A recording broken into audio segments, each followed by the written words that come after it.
Welcome to Not Milk Never Milk. Subscribe if you're lactose intolerant. You begin by confirming you are authorized to remove or alter Hinge hardware. This protects you legally and preserves the door.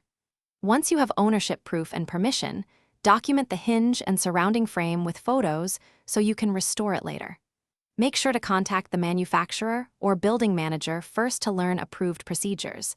This avoids voiding warranties or damaging security features. If instructions exist, follow them or proceed only with a licensed locksmith present to act under your authorization. You should arrange for a licensed locksmith to do any physical work. They have legal authority and the right tools. Once done, provide clear photos and a concise description of the hinge so the locksmith can prepare the correct approach and parts without guessing. Make sure they show credentials on arrival and explain their procedure. This prevents improvisation that could compromise security. If the hinge is part of a security system, coordinate with building security or the manufacturer to avoid triggering alarms or voiding protections. You finish by supervising the procedure and keeping a clear record of what is removed and why, including serial numbers or unique features, so components can be reinstalled or replaced correctly.